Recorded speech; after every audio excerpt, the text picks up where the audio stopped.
Estamos iniciando mais um programa Direito em Foco na Doc TV, conversando hoje com a delegada de polícia, Nayara Travasso. Doutora Nayara, é um prazer tê-la aqui hoje, né, para conversar sobre um tema muito importante, que é a violência sexual. Nós tivemos recentemente uma semana acadêmica no nosso curso de Direito, comemorando o Dia Internacional da Mulher e tratando de temas relacionados à mulher. E como promessa naquele momento, a gente de alguma forma falou que não ficaria somente restrito ao Dia Internacional da Mulher, mas que a gente poderia falar desses temas, né, no decorrer do ano, e a gente está aqui de alguma forma cumprindo isso, destacando mais uma vez esse tema que é importante para toda a sociedade de um modo geral. Mas antes da gente entrar no tema, eu queria que, como de praxe aqui, na primeira vez que o entrevistado vem, contasse um pouquinho da história, né, a sua história acadêmica, aonde você nasceu, né, como foi o seu curso de Direito, como foi a sua formação para chegar ao momento que você está hoje. Mas antes, seja bem-vinda e muito obrigado por ter aceito o nosso convite. Bom, eu que agradeço o convite, né?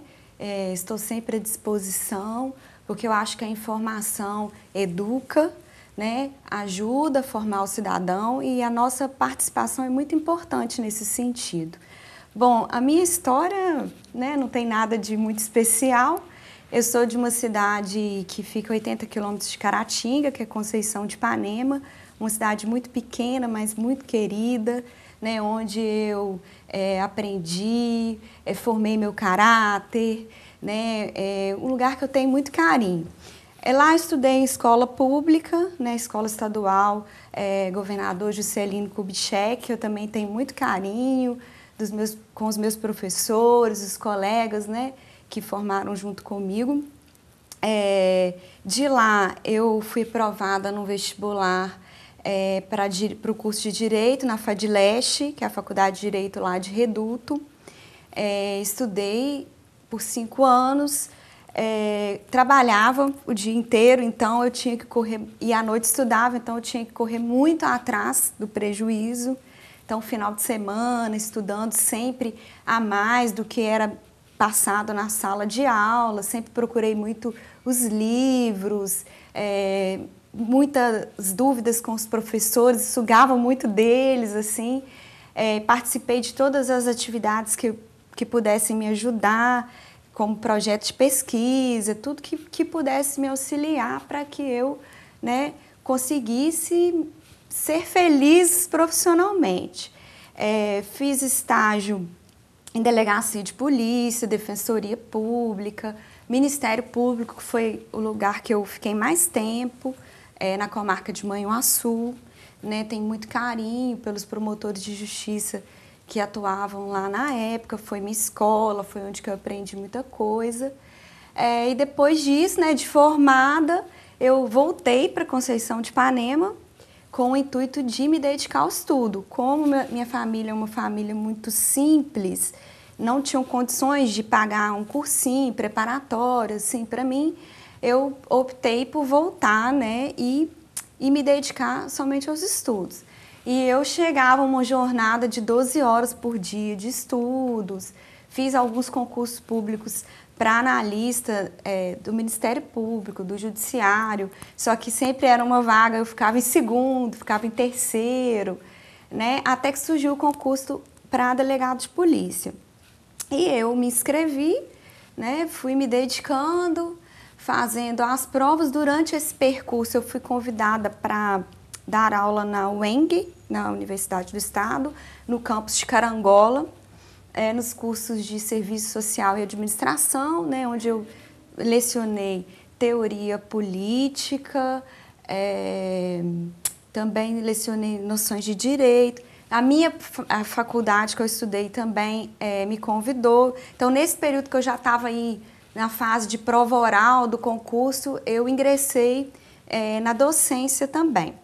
A faculdade onde eu estudei, eu também fiz uma pós-graduação que hoje não tem muito a ver com o que eu faço, mas na época foi Direito do Trabalho, Processo de Trabalho, e eu ministrei Processo de Trabalho na faculdade onde eu me formei. Só que foi pouco tempo, porque dentro desse período eu já estava na prova oral, né? Fui aprovada no concurso, tive que ir para Belo Horizonte para fazer a Cadepol, então eu tive que largar as aulas e foi uma coisa que eu não voltei a fazer mais. E foi assim, aí a Cadepol, depois primeira lotação Caratinga, cheguei Caratinga com 24 anos, muito nova, começando a carreira, começando a vida. Tenho muito carinho por Caratinga, porque foi aqui que eu aprendi muita coisa. Carinho pelos policiais que trabalham comigo, pelos chefes que eu tive, pelos órgãos que eu sempre trabalhei junto, CREAS, CRAS, Conselho Tutelar. Sempre tive uma ligação muito importante com toda a rede, todo o sistema, os promotores, os juízes. Então, eu sou muito feliz aqui em Caratinga, já estou aqui há 7 anos e meio, né? Lotada sempre na Delegacia de Atendimento à Mulher, né? Onde eu adquiri uma experiência nesse assunto. E muito grata com a cidade, com as pessoas, com tudo que eu venho conquistando por aqui. Uma experiência de vida que merece, né, esse destaque, né, principalmente para nós, né, no nosso curso de Direito, onde a gente tem, né, diversos egressos, diversos alunos que podem, né, de alguma forma, se basear um pouco para poder buscar esse conhecimento e para poder alcançar os objetivos e serem felizes na profissão, né, que escolheram. Obrigado por compartilhar conosco, né, um pouco da sua história. Com relação ao tema específico, né, na nossa fala hoje, que é a violência sexual, à frente da Delegacia da Mulher, quais são as principais dificuldades, né, que você, de alguma forma, enfrenta? Bom, como nós conversamos lá no evento lá na faculdade, né, com os alunos, o bate-papo que nós tivemos lá, desses 7 anos e meio de carreira, né, à frente da Delegacia de Atendimento à Mulher, o que eu observo é que nós ainda precisamos avançar muito. A minha fala lá, ela foi baseada num curso que eu fiz no Senasp, a respeito de investigação em crimes de violência sexual, né, investigação especificamente em estupro, né, que quando a gente fala desse tipo de crime, a gente sempre traz mais ênfase para o estupro. Mais grave, né? E o Senasp, que é a Secretaria Nacional de Segurança Pública, em 2014, salvo engano, eles fizeram uma pesquisa, ou 2010, agora eu não estou com a informação muito precisa.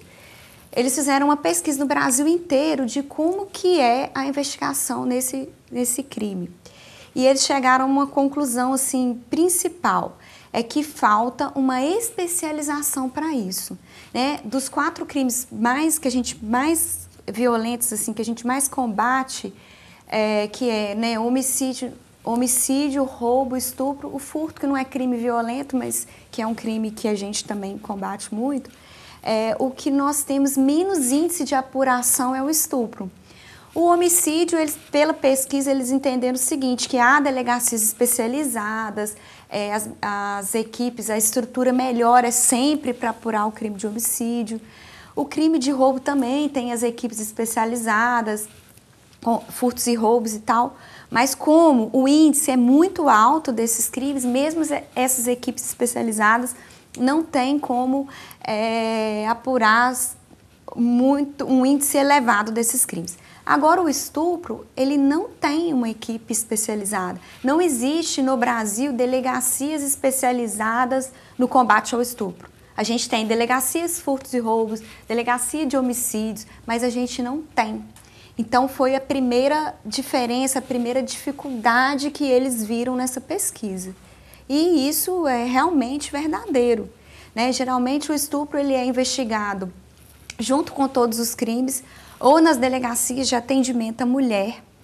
E o que eu falo? Que há uma diferença, porque a Delegacia de Atendimento à Mulher ela foi criada com o objetivo de dar atenção às mulheres vítimas de violência doméstica.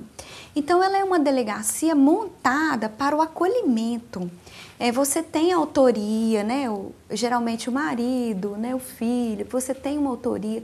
Então, ela é voltada para o acolhimento. São equipes feitas de mulheres, com psicólogos, assistentes sociais. Então, não é o que nós precisaríamos para investigar o estupro, porque o estupro ele precisa de uma estrutura investigativa também, né? Porque nós nem sempre temos a autoria do crime. Então, o Brasil ainda precisa avançar nesse sentido. É comum, né? Você destacou aí a questão do marido, do filho, né? Do companheiro. É comum, né? Ter a violência doméstica, né? Em relação ao homem? É comum. Nós temos casos, né? O que é geralmente perguntado, por que existe uma lei para proteger a mulher e não existe para proteger o homem, né? É porque nós vemos aí que a mulher é a parte mais frágil, a mulher vem conquistando, vem se empoderando, mas ainda há muita coisa para conquistar, né? Devido ao machismo, a cultura do machismo, a educação machista que nós temos.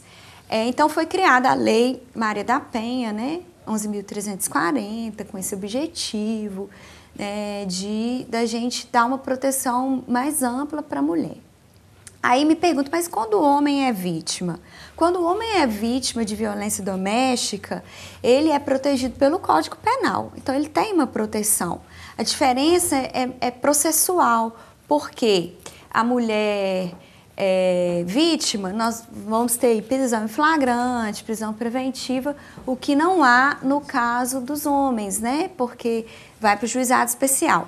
Com a diferença de quando é lesão corporal, que aí é 129, parágrafo 9º, que aí cabe todas, pelo elevado da pena, aí cabe flagrante e tudo. Então, se o homem é agredido pela mulher e ele sofre lesões, essa mulher poderá ser presa em flagrante e tudo mais. Ele só não terá direito àquelas coisas que foram criadas para a proteção da mulher, como as medidas protetivas, né? Todo aquele arcabouço que a Lei Maria da Penha trouxe.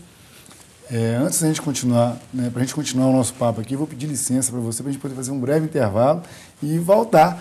E eu já deixo uma pergunta para a gente poder encaixar. Se a mulher ainda pode ser considerada como um sexo frágil. Tá? Mas aí a gente volta no próximo bloco falando um pouquinho disso. O programa Direito em Foco volta já.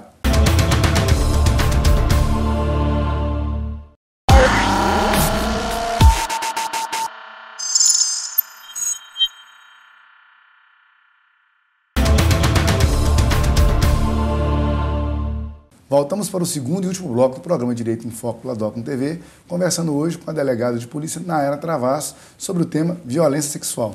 Doutora Nayara, primeiro bloco, um pouco da sua história, né, um pouco sobre, né, as questões ligadas à violência sexual, à Lei Maria da Penha. E aí nós deixamos no finalzinho do primeiro bloco uma questão ligada à mulher.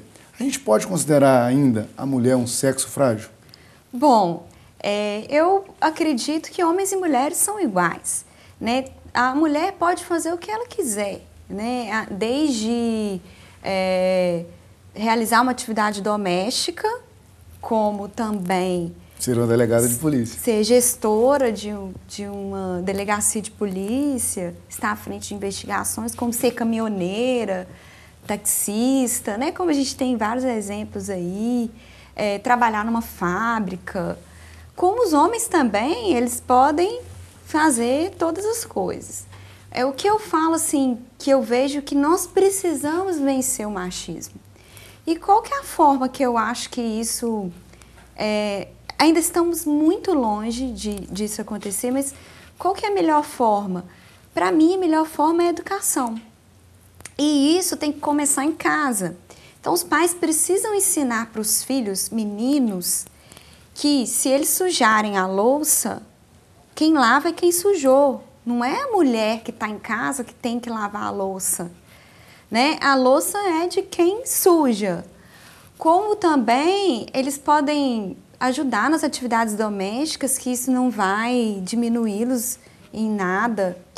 Como também precisamos ensinar as meninas, desde criança, os pais principalmente, ser um exemplo para a filha de como ela deve ser tratada, para que futuramente ela não aceite qualquer tratamento menor do que aquele que ela recebeu do próprio pai, né? Então, nós somos iguais. A gente precisa evoluir nisso. E hoje eu percebo que muitas mulheres são machistas também. Que às vezes a gente escuta assim, uma mulher falando com a outra, poxa, mas seu marido deixa você sair com suas amigas? É um negócio tão comum entre mulheres E é tão machista falar isso. Por que meu marido tem que, meu namorado, meu companheiro tem que concordar que eu saia com minhas amigas, né? Por que certas condutas são aceitáveis para homens e por que para as mulheres não são? Então, a violência contra a mulher, ela está muito baseada no machismo, né? Eu falo que eu tenho 3 tipos de agressores, agora falando de violência doméstica, né?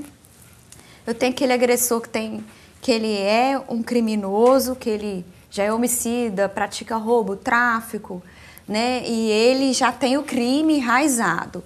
Então, ele pode vir a cometer crimes contra a própria companheira. Também tem aquele agressor que tem problema de saúde, que às vezes tem algum problema psiquiátrico, que ele precisa se tratar, né? Então, ele acaba cometendo atos de violência não só contra a esposa, mas contra outras pessoas por ter algum problema psiquiátrico. Mas a maior parte dos agressores não é bandido e nem é doente, é machista. Então, são pessoas que têm trabalhos comuns na sociedade, frequentam igrejas, tem toda uma formação, mas a formação machista dele ele é tão grande que ele acha que ele tem poder sobre aquela mulher que está com ele e ele acaba praticando atos de violência que ele nem sabe que é. Talvez ele nem agride fisicamente, né? Mas o comportamento dele, verbal, psicologicamente, é uma violência muito oculta, que acontece muito. É marcante, sim, acontece 80% dos casos que a gente vê, né, de agressão física, mulher, psicológica, verbal. E acaba uma coisa levando a outra, né? Essa violência velada, né, da verbal, psicológica, que, né, submete o outro à sua vontade, né, as pessoas vão ficando enfraquecidas. Por isso que talvez a questão do sexo frágil, né, e ficam enfraquecidas e acabam tolerando muita coisa. Tolerando, inclusive, né, a violência física, quando se agride. E aí, a partir desse momento, o que a gente pode, né, o que você apontaria como sendo necessário, num primeiro momento, para a mulher sair dessa condição de uma violência, seja mais agressiva, física, mas também naquela violência velada? O que né, você orientaria, né, as mulheres que estão nos ouvindo a tomarem como atitudes e também, né, os homens, de um modo geral, o que eles têm que perceber para poder ser menos agressivos nesse tipo de situação? Bom, eu acho que nós mulheres, nós devemos não permitir esse tipo de conduta, né? Já assim que começar, já colocar um limite, né? E se as coisas piorarem, não ter medo de procurar ajuda, né? Quando eu atendo mulheres na delegacia, eu sempre falo assim, olha, se você está começando uma luta que não é uma luta fácil, mas você precisa ter coragem e quantas vezes precisar vir à delegacia, quantas vezes precisar chamar a polícia, quantas vezes for preciso, até que você rompa com esse ciclo, a gente vai ter que fazer isso. Não vai ser uma coisa tranquila, fácil, né? Não é fácil, mas precisa ter coragem, força de vontade e procurar ajuda para romper com o ciclo. E eu gostaria muito, assim, eu vejo que eu já fiz uma pesquisa e tem um psicólogo que eu não me recordo o nome agora, nem qual o trabalho dele, que ele fala que é possível que os homens agressores sejam curados disso e que aquele vínculo familiar se restabeleça. Só que no Brasil a gente vê que a gente já avançou muito, porque nós criamos a Delegacia de Atendimento à Mulher, só que precisa de muita estrutura ainda, precisa de treinamento, precisa da própria gestão pública, dos próprios policiais, do próprio Estado, ser menos machista, porque a gente percebe na própria polícia, é sempre a delegacia de mulher deixada um pouco de lado, né? Se nós temos tantos policiais, a maioria vai ser lotada nas outras e a delegacia de mulher fica com aquilo que restar. Então, você vê uma preocupação menor com isso. Mas eu gostaria muito de ver tudo isso estruturado e de ver um dia que se preocupassem em se tratar esses homens. Porque se a gente conseguisse fazer com que todos participassem, ao invés de serem apenados, de serem presos, de serem levados para o sistema carcerário, que eles fossem tratados, curados, porque há possibilidade, né, de haver um tratamento psicológico para aquela pessoa sentir que aquela educação que ele teve, aquela visão machista, ou até mesmo tem alguns homens que são agressivos por ter um controle baixo da raiva, que a psicologia, a psiquiatria explica, tem tratamento, tem possibilidade para aquela pessoa. Só que nós não temos nada voltado para isso. A gente só tem, assim, aquele ciclo voltado para a mulher. A gente não tem aquele ciclo voltado para trabalhar a questão do homem também. Então, só trata, né, a consequência, né, e talvez não traz a informação e a educação, né, que vai ser necessária para poder mudar esse ciclo, como você bem disse. E a delegacia da mulher, ela não pode ser uma mera formalidade, não pode ser simbólico, né? Caratinga, por exemplo, né, a gente, como caratinguense, se sente feliz por poder ter uma delegacia especializada na mulher. Mas isso não pode ser só um símbolo, né? Como você fala, a questão da estruturação, né, tem que levar a sério, tem que ser uma delegacia em que, havendo algum tipo de situação como essa, o agressor, né, o autor do fato, ele tem que sentir, né, que ele vai ser investigado, vai ter toda uma consequência em relação a ele. Bom, eu tenho muitos sonhos, né? Assim, há 7 anos e meio ainda não consegui conquistá-los aqui para Caratinga.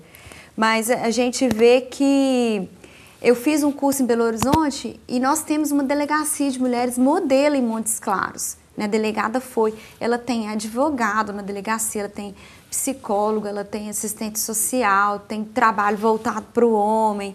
É uma delegacia modelo, assim, eu gostaria muito que conseguíssemos conquistar isso para Caratinga também, né? Para Caratinga, para o estado inteiro. Então, ainda muita luta, muita coisa que precisa ser conquistado. A gente não tem dúvida que você vai conseguir pelo trabalho que você, né, realiza na nossa cidade há tanto tempo. Eu queria que antes que a gente encerrasse aqui, queria que você deixasse uma mensagem, né, para o nosso estudante de direito, para o nosso egresso, de um modo geral para a sociedade, né, sobre o que se deve esperar, né, desse combate, né, à violência sexual em relação à mulher, mas a violência, né, que pode, de alguma forma, fazer com que a sociedade fique marcada negativamente.